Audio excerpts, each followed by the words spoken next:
enregistré, hein, de manière vous pouvez plus revenir. Dans 25 minutes. Bon, bonjour. Déjà, on a eu le temps de se croiser. Voilà, enfin, j'ai posé quelques questions lors de la causerie tout à l'heure. Donc, vous êtes à la ZAL le représentant des écrivains connus, qui sont voilà, au sommet de la pyramide. Et ce genre d'initiative, un peu pour vous, qu'est-ce que ça apporte et déjà venir Alors, c'est très clair que pour moi la littérature, ça a vraiment deux facettes. Il y a le côté, voilà, le livre, un truc un peu, comment vais-je dire, solitaire, qui s'écrit et qui se lit en tête à tête avec un bouquin. C'est la face, voilà, dont parle l'école. C'est la littérature, c'est le côté un peu grandiloquent et ouais, qui est réel quand même. Quand on lit, on est seul face au livre. Et puis il y a les endroits où le livre vit, et le livre vit dans des endroits qui sont tous atypiques, puisque le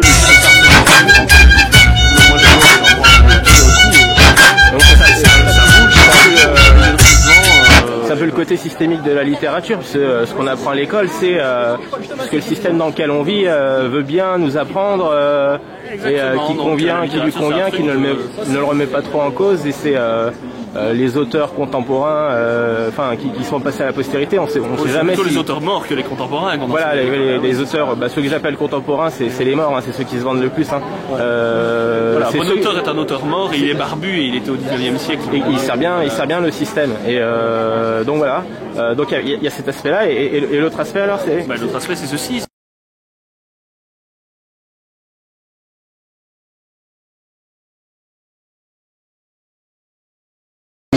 Ok, il y a des livres, ok, on les lit seul dans son coin, mais si on essaie de faire quelque chose collectivement, alors ça donne tous les types de lecture, ça donne des débats autour des livres, ça donne les rencontres en classe, les ateliers d'écriture, enfin tous des trucs où tout d'un coup, c'est des êtres vivants.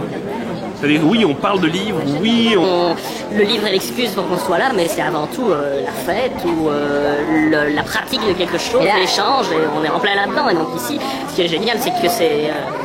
j'ai l'impression d'avoir un bouillonnement, quoi. Chaque chose qui se succède toutes les 20 minutes. Et là, c'est pas un peu un prétexte, vous utilisez un peu pour faire le VRP, aller voir du monde et non.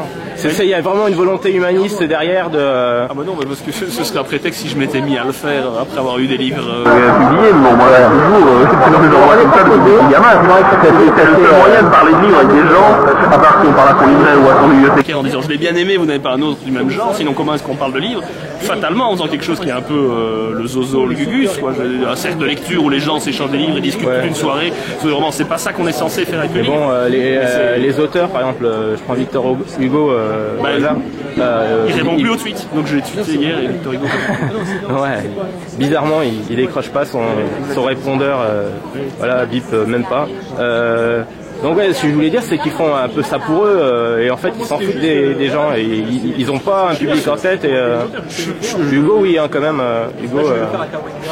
Hugo, il était complètement impliqué dans je pense, dans son temps. Hein.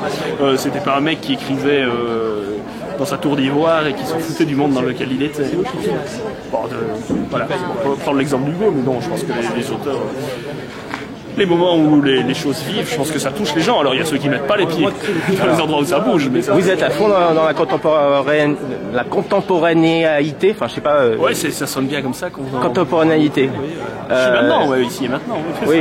Alors vous avez fait des bouquins où ça parle de pape, où ça parle de ArcelorMittal, de Mittal, l'Acme Mittal qui se fait enlever, etc. Ça vous a posé des problèmes. C'est l'homme le plus riche du monde. Hein, c'est le 4e homme le plus riche du monde au moment où j'ai écrit le livre. Maintenant il a un peu baissé parce que le pauvre, il y a eu la crise, voilà, ça a diminué. Mais il a pas lu mon livre, il s'est fait lire par des avocats mon livre. Il y a un résumé, une petite synthèse. Oui, voilà. Et voilà, il m'a pas fait de problème. J'ai eu de la chance parce que s'il voulait, il pouvait m'en faire énormément. Mais il l'a pas fait.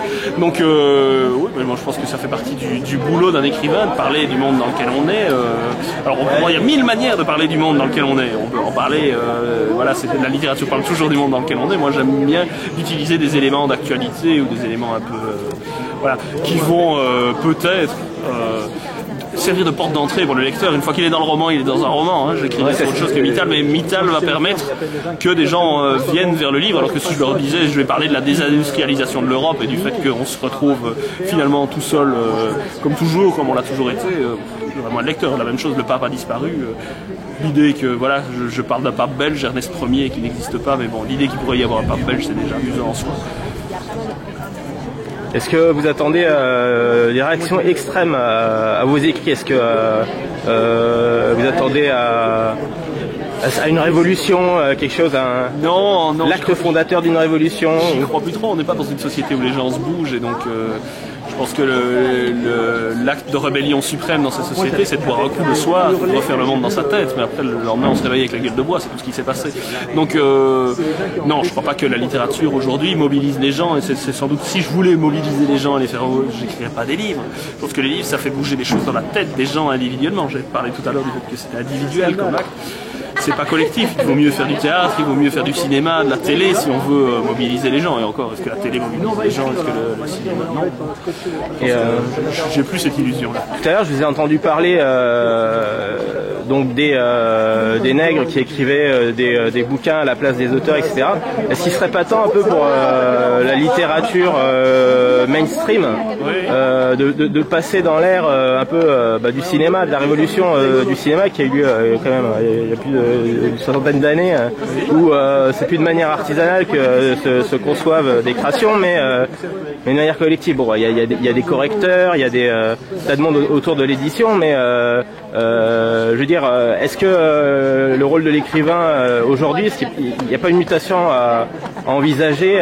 J'ai jamais pensé à cet aspect-là, parce que pour des raisons techniques très simples, un auteur peut tout faire tout seul. D'autant plus avec le numérique, maintenant on peut vraiment arriver à... Quand j'envoie un manuscrit à un éditeur, j'ai tout fait déjà.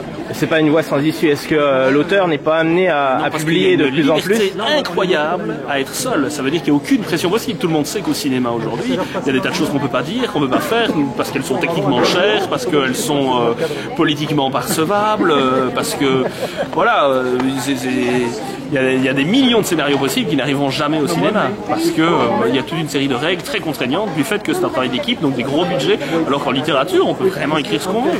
Mais vraiment, on a toute liberté. Et je parlais vraiment du mainstream et ce qui est destiné par les éditeurs à être vendu massivement. Vous en parliez vous-même, en fait, vous disiez que les auteurs devenaient les têtes de gondole, un peu les vitrines, les verbés. Une fois qu'un auteur a fait un succès, on lui demande juste de refaire le même. Donc en général, ça serait mieux fait si c'était donné à un bon artisan qui l'écrit à sa place. Ouais. À mon nègre. Mais c'est ce qu'ils font. Hein, donc voilà. Est-ce qu'il serait pas temps de décomplexer par rapport aux nègres et de se dire, bon bah... qui ont aidé à ce que ça se décomplexe, hein. Il y a 15 ans de ça, Spitzer a quand même s'est fait prendre complètement la main dans le sac à ne pas avoir écrit ses livres. On dit encore de lui que c'est un auteur aujourd'hui, alors qu'on sait qu'il n'a pas écrit, mais il n'est pas le seul, hein, dans l'histoire de la littérature, il y en a plein. Dumas le faisait déjà, donc il n'y a pas de raison. Ça c'est fait. Bon, simplement ça se dit pas, mais ça se dit pas non plus. Pour le cinéma, on parle aussi de réalisateur, alors que le réalisateur. Il n'y a pas un plaisir singulier à trouver des idées, à édicter un certain nombre de préceptes à suivre. Et est-ce que ça suffirait pas, comme un réalisateur peut le faire, ou le producteur d'un film, etc., de produire un cahier des charges avec l'essentiel de ce qu'on veut, et puis recruter les personnes que l'on veut? Est-ce que vous connaissez James Patterson? Non. Ma culture est très très limitée. Voilà, James Patterson, c'est aujourd'hui l'auauteur américain qui gagne le plus d'argent. Et c'est exactement ça. Il est producteur de romans. Donc en fait, il signe de son nom des romans, mais il dit lui-même qu'il n'en a plus écrit depuis des années. Donc le matin, il a des rendez-vous avec ses différents nègres, et donc il a un roman, il a des idées de romans tous les jours, comme tous les romanciers, mais la plupart des romanciers n'en écrivent qu'un ou deux par an.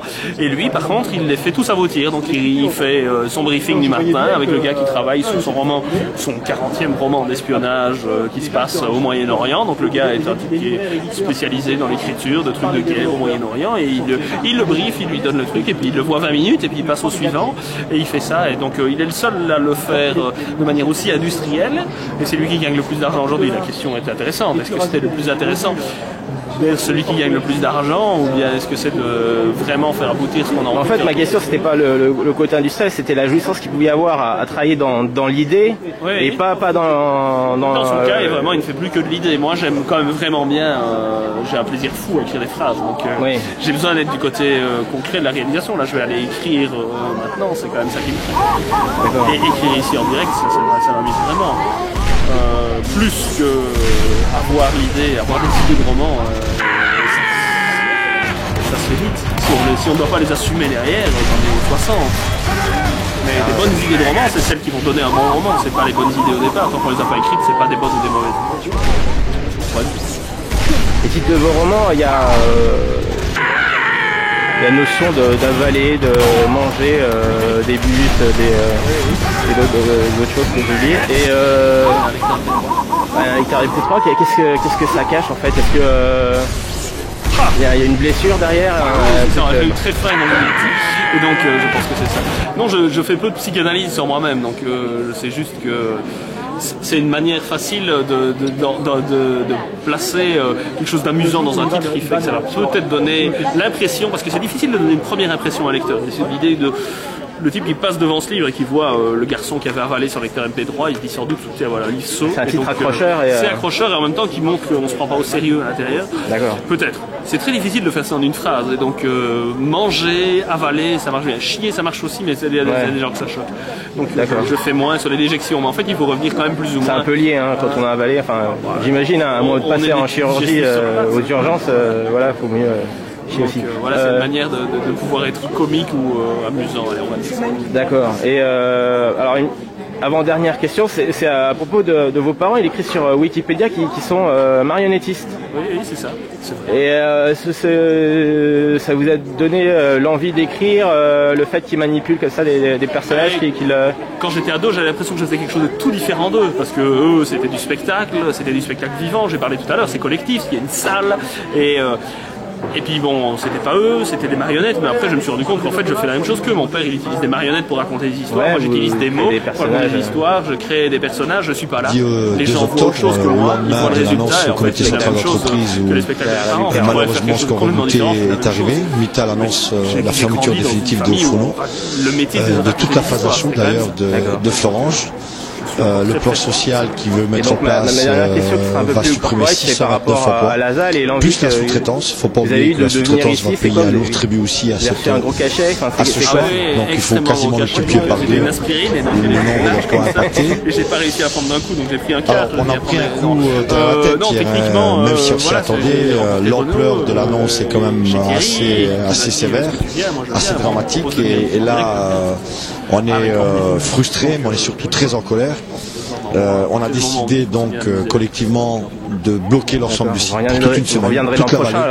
On en appelle au soutien des salariés, certes, mais pas que des élus, la population, parce que si demain Florange disparaissait, c'est toute la vallée qui aurait un impact négatif. Dans le cercle de ceux qui achètent le livre, on n'est pas prêt de lâcher encore, tant qu'on n'aura pas une réponse positive à nos problèmes. On restera ici le temps nécessaire, on fera d'autres actions sous d'autres formes, mais c'est pas maintenant qu'on va baisser les bras parce qu'on ne peut pas le faire et pour le moment il n'y en a pas envie de le faire. Il faut qu'on continue à la bataille.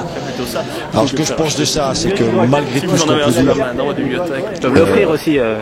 les 14 mois de lutte ont quand même servi à ce que les choses changent, certes pas suffisamment à notre goût. Il faut quand même mesurer ce que Mittal vient d'annoncer, au-delà des suppressions d'emplois qu'il annonce, c'est qu'il est prêt à céder la phase achat, le fourneau, la scierie, la génération et y compris même la coquerie. Merci.